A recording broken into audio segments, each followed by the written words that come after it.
2/3 মেজরিটির অহমিকায় জাতিকে আবারও ফ্যাসিবাদের দিকে নিয়ে যাওয়া হচ্ছে বলে অভিযোগ করেন জামায়াত ইসলামের আমির ডাক্তার শফিকুর রহমান।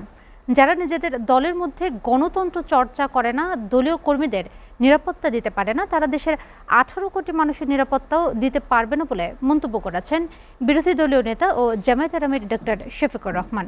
তিনি বলেন, নির্বাচনে জনগণের রায় হাইজ্যাক হয়েছে, আবার এমন চেষ্টা হলে কঠোর প্রতিরোধ গড়ে তোলা হবে।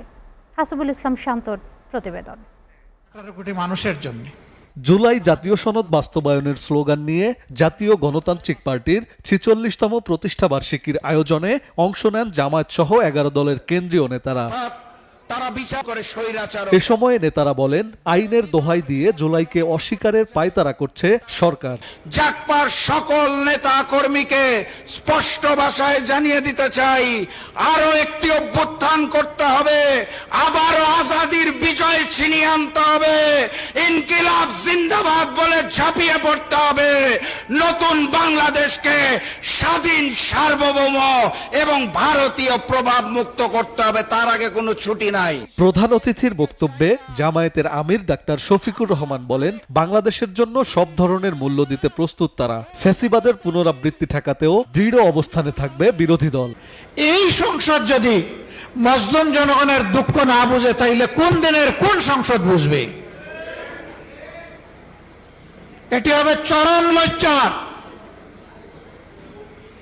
54 বছরের দফায় দফায় যে ফ্যাসিবাদ বাংলাদেশি জাতিকে এগিয়ে যেতে দেয়নি, সেই ফ্যাসিবাদকে 24-এর বিপ্লবীরা ছুঁড়ে মেরেছিল বঙ্গোপসাগরে, নালায় নর্দমায় ফেলে দিয়েছিল।